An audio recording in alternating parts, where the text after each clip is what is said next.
Hey one hail, welcome to Monday, welcome to Countdown Day, and today is a little bit of a different one because we're not going to get too overly excited because this is going to be, as voted on by fans, the top 10 dullest, most boring, least interesting Transformers characters, figures. It was the whole thing, everything got covered, but this will be the results for the top 10 most boring Transformers in the latest GotBot Counts Down.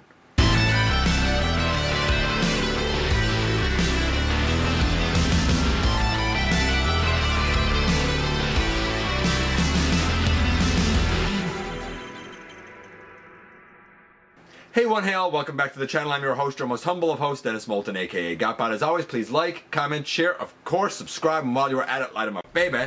Hit that notification bell, it helps me out a ton, and let you know when content of all sorts goes up here on the channel. Check out Machinery of Man, The Everything Factor, all the groups that I'm either a mod or an admin for, as well as all of my social media links. All of that's in the description down below. Also in the description down below, and if you're in a position to help the channel to grow, you can use the donate link, check us out on Patreon, see what we have to offer to you through spring, or of course hit the join button at any given time, and become a channel member. And this is, like I said, the most boring Transformers. Some people voted based on the character, some people voted based on the figure, and I kind of done the conglomeration of it all to give you as definitive of a list as possible. Our honorable mentions include Armada Sideswipe, G1 Reflector. I like that those who voted for G1 Reflector specifically said, what's it gonna do? Take pictures of your family vacation? I mean, I get that he was probably intended to be a spy, but it's kind of funny. G1 Ironhide, that thing was very dull, specifically the toy. The figure was really boring. Not the character. The character was great, but that figure was not good. Super parts forming, you know, super limited articulation. I mean, the windshield had that little sticker face behind. It was just terrible. The sweeps. The characters of the sweeps, because they didn't really do anything. They're just cannon fodder, really. They're just dull, they're just there. And they don't even look any different from Scourge, who in and of himself was kind of a watered-down, boring version of Thundercracker in a lot of people's estimation. Computron. While a lot of people like the individual Technobots, they said Computron together was so slow and slogging and boring. Funny enough, he's my favorite of the combiners, specifically the Autobot combiners. I really like him because he was smart. But I get how he was slow and lumbering and boring. Gears, because how often can you listen to someone complain over and over and over and over and over, be grumpy over and over and over and over and over before it gets real old real fast. 86 Blur. They said the figure like had potential because when you looked at it, it looked okay, but then when you do the transformation, how dull is it? You have a car that I get it, it's supposed to be a hover car, but there's not even any wheels. You can't roll the thing. You can't even pretend to race it around. Dullsville. And RC, because she looked too girly? I don't understand that one at all. But those are the 8 honorable mentions. None of them made the list, so you know what we're going to do? We're going to do as we always do and kick things off with number 10. Burst. Coming in at number 10 we have Hoist. Specifically the Earthrise Hoist, but Hoist in general. Those that voted for the character of Hoist said generally he had an annoying voice that you didn't really want to hear very often, you didn't really want him to talk, and did he really do anything very memorable? For somebody who is supposed to be, you know, someone who builds and creates so many things, one of the things he's most remembered for was appearing as that goofy monster in that Hoist Goes Hollywood episode, and like, that wasn't good. Those that voted for the Earthrise, though I love this mold to be honest with you, and I think it actually came out in Siege because it had the battle damage. But a lot of people said he had limited articulation in the shoulders. I mean, I don't know. The shoulder goes out. I mean, this can go all the way around, so I don't really get that. But I did inquire about it. People said that they found this panel on the back, while it is fairly accurate to Trailbreaker, it was not accurate to this guy, and it hindered his shoulders. So some people said he was a nothing happening guy as a character, and his Earthrise iteration had limited shoulders. Don't know if I agree with that personally, but that's what the voter said. And Hoist takes the number 10 slot. Coming in at number 9, we have this guy, Beast Machine Silverbolt. Now, hear me out here. When it comes to the actual plastic offering, people said, look, he was this weird lanky robot, and his Condor mode was this like fluorescent mix of odd colors that aren't really Condor colors. a lot of people didn't like the look of him in either mode and said it's not really what you think of when you think of the heroic Honorable Silverbolt. Speaking of heroic Honorable Silverbolt, then we get to the Beast Machines cartoon. And in that, he had an entire arc of his character, starting with his spark being in Jetstorm, but it felt like forever to get his spark at a Jetstorm. And once it was out, we still didn't get the Silverbolt that we know and love, and that loves Black Arachnia. Instead, we got this embittered, annoying, complaining version that was really kind of more of a brat than anything else. And there was this whole arc of him having to, like, not listen to people, and like, I don't remember this, and I don't like that. To the point where even a strain of the ancient hate plague was awakened within him. And it took just too long for him to realize who he was, what he was, his relationship and connection with Black Arachnia. And once he did, by the end of the series, when he realized what his old personality was like and that emerged, what did he do? He said a really corny, cheesy line that was like, you know what? We waited this line to get good old Silverbolt back, and this is what we got. Boo! Poor character arc, poor character development meant the guy was dull and boring, and when it came to his plastic iteration, it's not as good as the Wolf-Eagle combination, or Wolf-Hawk combination, whatever he is, that was a Fusor. The Condor was just not good enough. Beast Machine Silverbolt. Yeah, boring, dull, uninteresting, both on screen and in plastic, and he takes the number 9 slot. Coming in at number 8, we have Perceptor. And those that voted for the character said Perceptor was that guy who would say to the teacher, hey, you forgot to give us homework, right? He was the kid that you'd always eye roll in class because he's an egghead and a brainiac, and not very exciting. They said his alt mode was a microscope. Yay, microscopes and slides. Duh, boring. And then those that voted for the 86 iteration said, what a dull, uninteresting transformation. Yes, it goes exactly like you would think it would, but that's the problem. It goes exactly like you would think it would. Personally, I like science. I think microscopes are cool, but the voters don't feel that way, and Perceptor, both character and the 86 version combined, takes the number 8 slot for boring transformer. Coming in at number 7, we have Windcharger. And it's funny because those that voted for him said, go ahead, tell me, what did he do? What did Windcharger do? Yeah, okay, he had that infrared, I guess, ability to, like, have things light up in infrared, and that's how they found Ravage. And some people said, didn't he also have that ability to, like, use a force field to hold other characters together, thinking, of course, of the Masquerade episode. But just by himself, just as a dude, what stands out about him? What stands out about his character? What did he do? What do you remember about Windcharger? And you know what? I couldn't remember anything about Windcharger either. He was just one of those guys who just happened to be there.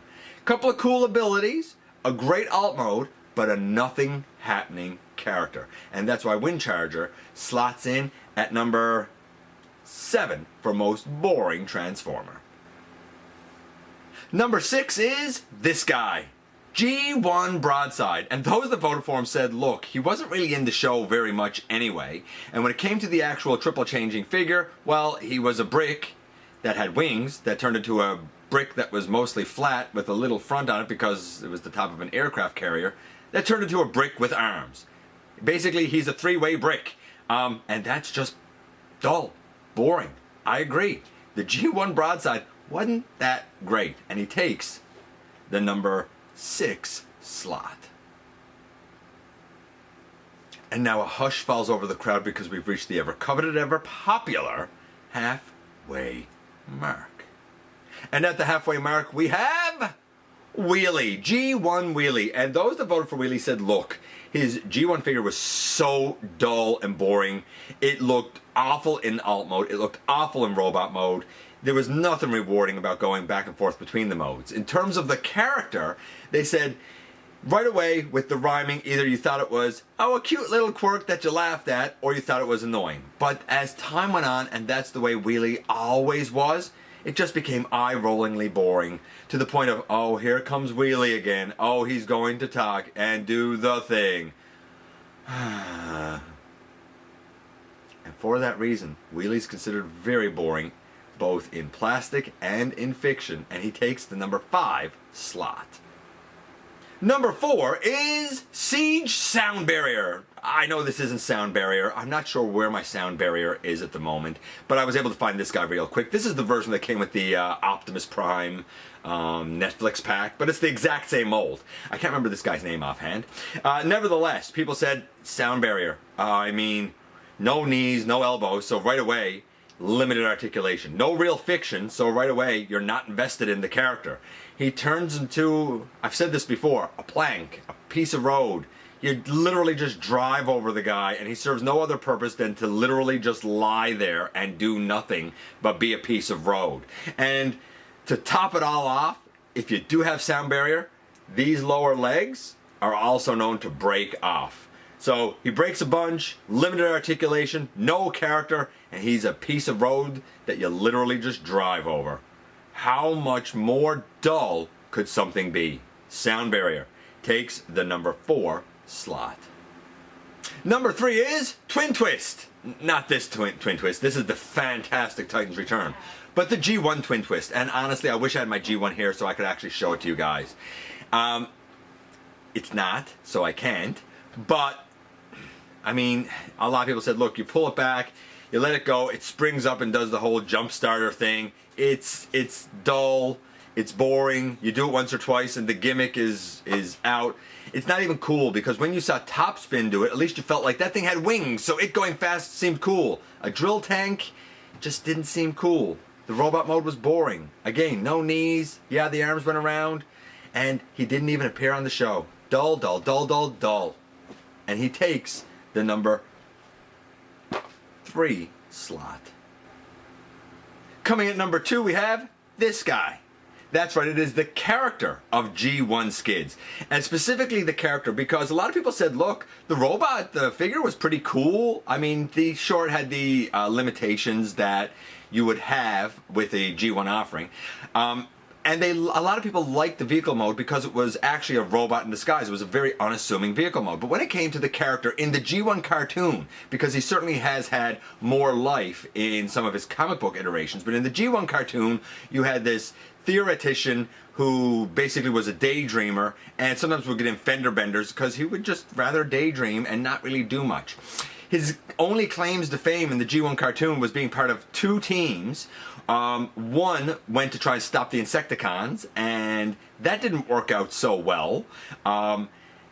So he was on a team that failed, and then the second time was in Triple Takeover when he was part of the team that was trying to infiltrate the arena that Blitzwing was using, and that resulted in him being kind of scrapped down to parts and made into a throne for Blitzwing. He's just one of those guys who happens to be there and didn't really do anything for anyone. How much more boring can you get? Skids takes the number 2 slot. And now here we are, very tippy top, number 1. And at number 1 we have Bumblebee. Now hear me out. A lot of people said, look, I liked Bumblebee in the beginning, whether they were talking about the G1 or the Bayverse or the Transformers Prime or the Earthspark or whatever. But he's been shoved down our throats so much over the years that now it's just like, oh, Bumblebee again. He's just dull. Nobody cares about this guy at this point. And I get it. As a wrestling fan, I've seen it happen where somebody comes in, they're really hot, they get really pushed, and eventually the fans become fickle and say, yeah, I'm not interested in this guy anymore. It happened with Hulkamania. It happened with John Cena. It happened with Roman Reigns and the whole tribal chief thing, right? Bumblebee's the same sort of thing. He's been the hero. He's been the go-to for so long, in so many iterations, for so many times, that fans, even if they like the guy, are just tired of the character. And for that reason, Bumblebee takes the number 1 spot for most boring, dull, uninteresting Transformer. That's it, 10 down to 1 once again. Let's see some others that had some votes. Cosmos, Defensor, G1 Blot, G1 Fort Max. People said it's a brick in every single mode that you could think of. It's just a big old brick. BOT Bot from that one episode. RID Strongarm. I find it strange that she was considered boring. Skullgrin, specifically the Legacy version. I like it, but a lot of people say that they find the transformation cumbersome and clunky and uninteresting. And they didn't like the robot mode, and they didn't like the resulting tank mode. I like it though. Highbrow, Orion Pax, Cybertron Clocker, Huffer, Cerebros. I mean, no accessories, no blasters, doesn't like to fight, turns into a head, and that's all that he does. Mirage, who can literally disappear and no one notices. Rung, who transforms into a nothing. I get it's supposed to be a medical thing, but come on, it's a nothing.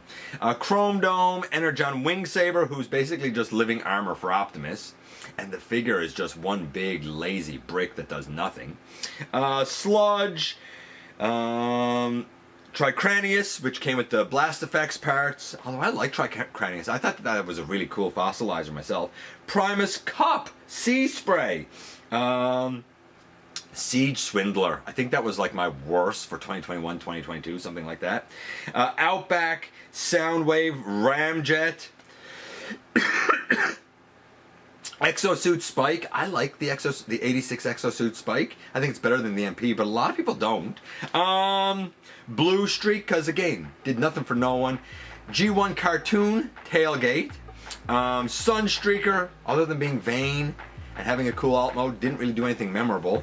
G1 Zeta Prime, Detritus, Skywarp, cool ability, but he was just a twit who done nothing. Trailbreaker, I like this one.